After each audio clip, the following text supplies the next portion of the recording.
역대상 21장 1절로 17절까지 말씀입니다. 한 절씩 교독하겠습니다.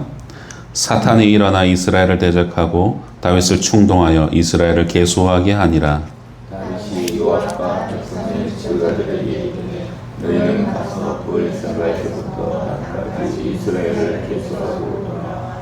내게 보하여 그 수를 알게 하라. 요압이 아뢰되 여호와께서 그 백성을 지금보다 100배나 더하시기를 원하나이다. 내 주 왕이여, 이 백성이 다 내 주의 종이 아니니이까 내 주께서 어찌하여 이 일을 명령하시나이까? 어찌하여 이스라엘이 범죄하게 하시나이까 하나. 왕의 명령이 요압을 재촉한지라. 드디어 요압이 떠나 이스라엘 땅에 두루고 다니니 예루살렘으로 돌아와. 요압이 백성의 수요를 다윗에게 보고하니 이스라엘 중에 칼을 뺄 만한 자가 110만 명이요 유다 중에 칼을 뺄 만한 자가 47만 명이라. 요압이 왕의 명령을 마땅치 않게 여겼다. 레위와 베냐민 사람은 계속하지 아니하였더라. 하나님이 이 일을 악하게 여기사 이스라엘을 치심해 다윗이 하나님께 아뢰되 내가 이 일을 행함으로 큰 죄를 범하였나이다. 이제 간구하옵나니 종의 죄를 용서하여 주옵소서. 내가 심히 미련하게 행하였나이다. 여호와께서 다윗의 선견자 갓에게 말씀하여 이르시되 가서 다윗에게 말하여 이르기를 여호와의 말씀이 내가 내게 세 가지를 내어 놓으리니 그 중에서 하나를 내가 택하라. 내가 그것을 내게 행하리라 하셨다 하시니라. 갓이 다윗에게 나아가 그에게 말하되 여호와의 말씀이 너는 마음대로 택하라. 혹 3년 기근이든지 혹 내가 석 달을 적군에게 패하여 적군의 칼에 쫓길 일이든지 혹 여호와의 칼 곧 전염병이 사흘 동안 이 땅에 유행하며 여호와의 천사가 이스라엘 온 지경을 멸할 일이든지라고 하셨나니 내가 무슨 말로 나를 보내신 이에게 대답할지를 결정하소서 하니. 다윗이 갓에게 이르되 내가 곤경에 빠졌도다. 여호와께서는 긍휼이 심히 크시니 내가 그의 손에 빠지고 사람의 손에 빠지지 아니하기를 원하나이다 하는지라. 이에 여호와께서 이스라엘 백성에게 전염병을 내리시니 이스라엘 백성 중에서 죽은 자가 7만 명이었더라. 하나님이 예루살렘을 멸하러 천사를 보내셨더니 천사가 멸하려 할 때에 여호와께서 보시고 이 재앙 내림을 뉘우치사 멸하는 천사에게 이르시되 족하다. 이제는 내 손을 거두라 하시니 그때 여호와의 천사가 여부수 사람 오르난의 타작마당 곁에 선지라. 다윗이 눈을 들어보매 여호와의 천사가 천지 사이에 섰고 칼을 빼어 손에 들고 예루살렘 하늘을 향하여 편지라. 다윗이 장로들과 더불어 붉은별을 입고 얼굴을 땅에 대고 엎드려 함께 읽겠습니다. 하나님께 아뢰되 명령하여 백성을 계수하게 한 자가 내가 아니니이까? 범죄하고 악을 행한 자는 곧 나이니이다. 이 양떼는 무엇을 행하였나이까? 청하건대 나의 하나님 여호와여, 주의 손으로 나와 내 아버지의 집을 치시고 주의 백성에게 재앙을 내리지 마옵소서 하니라. 아멘. 역대기서는 열왕기서와는 달리 제사장적 관점에서 예루살렘 성전 중심의 이런 신앙적인 측면을 많이 강조하고 있습니다. 그래서 이 북이스라엘에 대한 자세한 기록은 거의 생략되고 구속사를 이끌어가면서 메시아의 계보인 이 남유다의 역대 왕들을 다루고 있는 모습을 보여주죠. 앞선 역대상 20장까지 조상들의 계보, 제사장과 레위인의 역할, 다윗 왕의 통치의 시작, 다윗을 도운 용사들, 다윗의 활동과 승전 기록 등이 계속해서 이어져 왔습니다. 앞선 역대상 20장까지 다윗에 대한 좋은 일들만 기록이 되어 있고 다윗과 이 다윗 가문의 좋지 못한 일들은 이야기들이 생략되어 있는 것을 보여줍니다. 어제 우리 본문에서는 다윗과 이 암몬왕 한온의 이야기만을 살펴보았지만 뒷부분에 좀 더 있었는데 일부러 앞부분만 좀 살펴보았어요.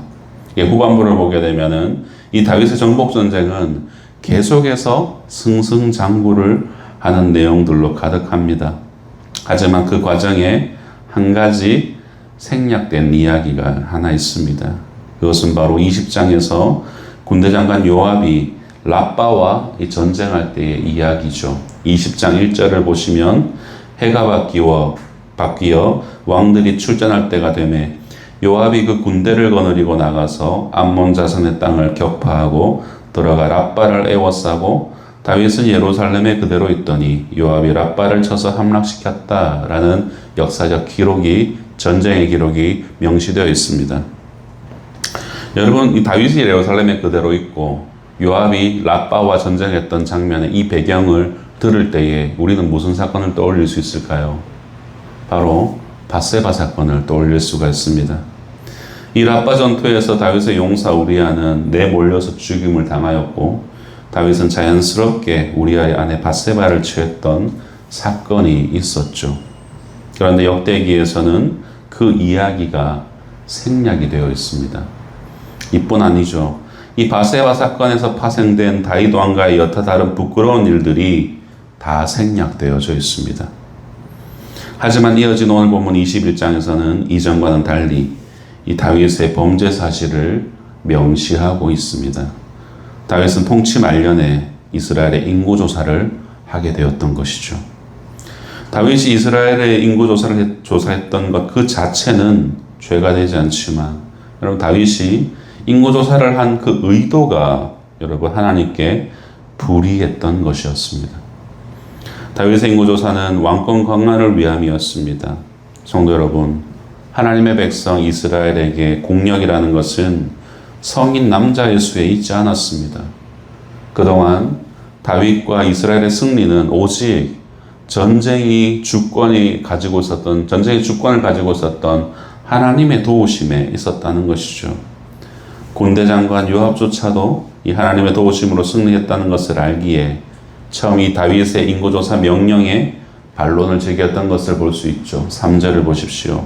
요압이 아뢰되 여호와께서 그 백성을 지금보다 100배나 더하기를 원하나이다. 내 주 왕이여 이 백성이 다 내 주의 종이 아니니까 주께서 어찌하여 이 일을 명령하시나이까 어찌하여 이스라엘이 범죄하게 하시나이까 라고 요압은 그렇게 상소를 올립니다. 이런 요압의 반대에도 다윗은 인구조사를 강행했고 그러자 하나님께서는 다윗에게 벌을 내리기로 결단하십니다. 7절을 보십시오. 하나님이 이 일을 악하게 여기사 이스라엘을 치셨다 라고 말씀합니다. 하나님께서 선견자 갓을 통해서 다윗에게 세 가지 벌 중에 하나를 택하도록 하셨고 다윗은 인간의 손에 의해 받는 벌이 아닌 하나님의 손에 벌을 받겠다고 하나님께서 벌을 내려달라고 그렇게 말을 하죠. 14절을 보시면 여호와께서 이스라엘 백성에게 전염병을 내리심에 이스라엘 백성 중에 죽은 자가 7만 명이었더라. 이스라엘 백성 7만 명이 죽었을 때 하나님께서는 이스라엘을 긍휼히 여기사 재앙을 멈추고자 하셨습니다. 15절입니다. 하나님이 예루살렘을 멸하러 천사를 보내셨더니 천사가 멸하려 할 때에 여호와께서 보시고 이 재앙 내림을 뉘우치사 멸하는 천사에게 이르시되 족하다 이제는 내 손을 거두라 하시니 그때에 여호와의 천사가 여부수 사람 오르난의 타작마당 곁에 선지라. 이스라엘 전역을 돌면서 전염병으로 7만 명을 멸했던 여호와의 천사가 이제 예루살렘을 멸하려고 할 때에 오르난의 타작마당에 있었습니다. 이때 하나님께서는 왜 천사에게 이 전염병의 손을 거두라라고 하셨겠는가? 이제 7만 명이라는 많은 사람이 전염병으로 죽었으니 이젠 좀 불쌍하게 됐네. 이만하면 됐다 라고 하여서 재앙을 멈춘 것일까요? 아니면 예루살렘은 이스라엘의 중심이고 나라의 심장부니까 그 지역 백성들을 특별히 하나님이 불쌍히 여기셔서 그것 때문에 멈추셨겠습니까? 아닙니다. 하나님께서 천사에게 손을 거두라고 말씀하셨을 때 하나님께서는 이미 다윗을 주목하여 보고 계셨고 다윗이 이 징벌 선고를 받았을 때에 그의 자세를 하나님은 눈여겨보고 계셨던 것이죠. 8절을 보십시오. 다윗이 하나님께 아뢰되 내가 이 일을 행함으로 큰 죄를 범하였나이다. 이제 간구하옵나니 종의 죄를 용서하여 주옵소서. 내가 심히 미련하게 행하였나이다 라고 다윗은 회개하였던 것이죠. 바로 자신의 죄에 대해서 뉘우쳤기 때문입니다. 다윗은 앞선 역사에서 이 우리아의 아내 밧세바를 범한 후에 나단 선지자의 이 하나님의 말씀을 대언하는 것을 통하여서 그가 바로 하나님 앞에 용서를 구했던 것처럼 인구조사 악행을 저지른 이후에 즉각적으로 하나님 앞에 용서를 구했던 것이죠. 나라의 전염병이 시작되어서 사람들이 죽기 시작하자 하나님께 자비를 구하는 기도를 계속 다윗은 하였을 것입니다. 마침내 여호와의 천사가 온 나라를 두루다니며 7만 명을 멸한 후 예루살렘에 왔습니다.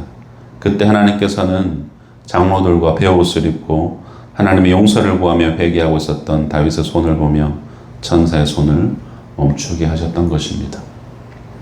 17절을 보십시오. 하나님께 아뢰되 명령하여 백성을 계수하게 한 자가 내가 아니니이까 범죄하고 악을 행한 자는 곧 나이니이다.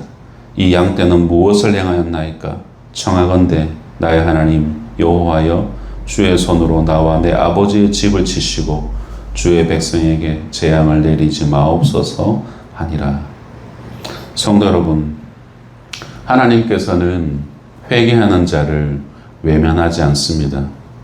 만약에 다윗이 온 나라의 전염병이 창궐하였는데 자신은 그 전염병에서 안전을 지키기 위해서 사람들의 접촉을 피하여 궁궐 안에 숨어 있었다면 여호와의 사자가 예루살렘을 치려고 할 때 하나님은 멈추게 하셨겠습니까?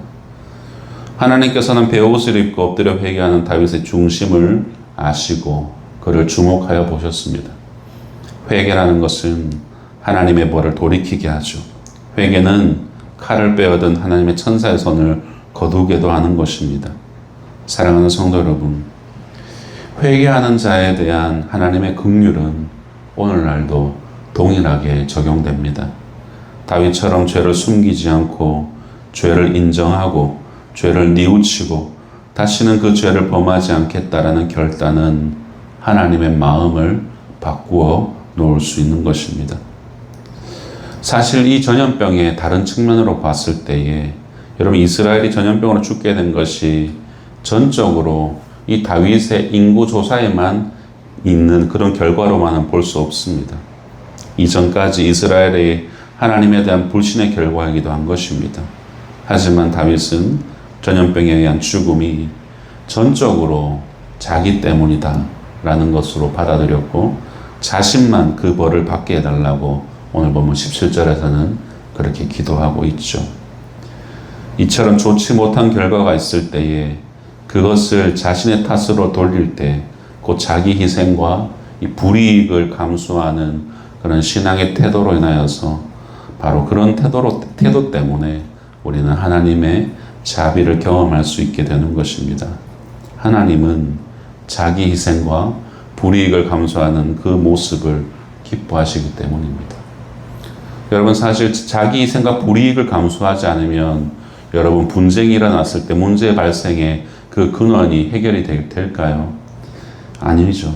자기 희생과 불이익을 감수하는 태도 없이는 원망과 시비가 있을 수밖에 없고 그곳에서 어떻게 하나님의 자비를 우리가 바랄 수 있겠습니까? 오늘 읽은 본문이 17절까지이지만 바로 이어진 내용에서 이 다윗의 범죄를 명시한 이유를 알 수 있기에 조금 더 살펴보면 좋겠습니다. 그렇게 하나님께서는 다윗의 회개를 받으셨죠.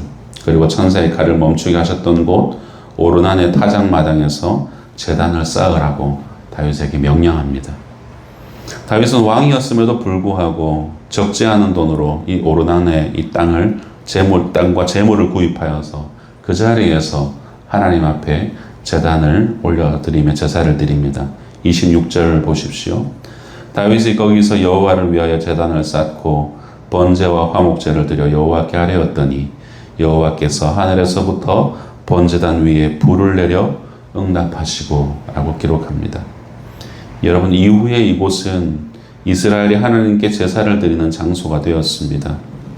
당시 모세가 지었던 성막과 번제단이 기브온 산당에 있었지만 이후로는 이 오르난으로부터 매입됐던 이 타작마당이 제단이 되었습니다.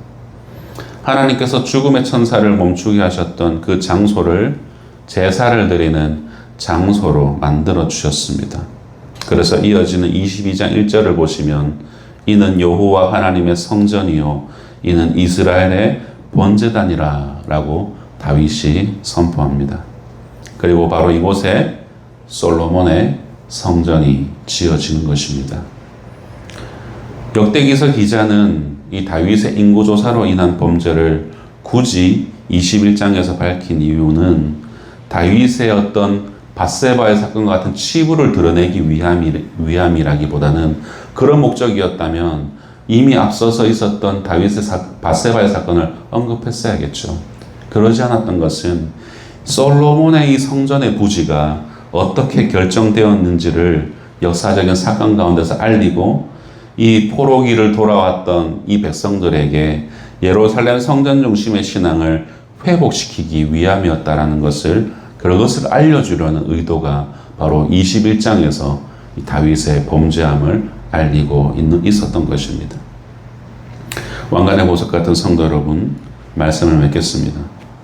하나님께서는 이 다윗의 교만한 범죄에도 불구하고 그가 자복하며 회개하였을 때 용서해 주셨습니다. 그리고 예배를 회복케 하심을 제단에 불을 내려주시는 것을 통하여서 응답해 주셨고 또한 그곳을 제사 드리는 장소로 변경하였고 마침내 솔로몬의 성전을 세울 수 있는 그 터로 승화시켜 주셨습니다. 이러한 흐름은 우리에게 다음과 같은 교훈을 주십니다. 비록 지금 내가 서 있는 곳이 수많은 죄악으로 얼룩져 어둡다 할지라도 회개는 도리어 그 어두운 곳을 아름답게 빛나게 하는 곳으로 승화시킬 수 있다라는 것을 우리에게 시사합니다. 왜냐하면 주님께서는 회개하는 영혼과 그곳에 함께 계시기 때문입니다. 여러분, 우리의 인생을 한번 되돌아보더라도 우리가 하나님 앞에 큰 죄악을 저질렀고 그 죄악 앞에서 정말 완전히 자복하여서 엎드려 눈물로 기도했던 그곳에서부터 여러분의 예배가 시작되지 않았습니까? 진실된 예배가 그곳에서 시작되었기 때문에 그곳이 바로 여러분에게는 여러분 신앙의 여정에서는 정말 중요한 포인트가 되고 그 중요한 포인트에서부터 우리의 예배, 여러분 각자의 예배가 살아나기 시작했던 것을 여러분 경험하셨을 것입니다. 물론 죄는 짓지 말아야 됩니다. 최대한 멀리하고 가까이 왔다면 피 흘리기까지 싸워야죠. 하지만 여러분, 죄에 넘어졌다 하고 하더라도 낭망의 자리에 머물러 있지 마십시오. 속히 그 자리에서 자복하여 엎드리면 하나님이 일으켜 세우시고 그곳을 도리어 삶의 예배의 처소로 만들어 가실 것입니다. 부디 그 은혜를 누리시는 그런 아름다운 주말을 보내시기를 주님의 이름으로 축원드립니다. 기도하겠습니다.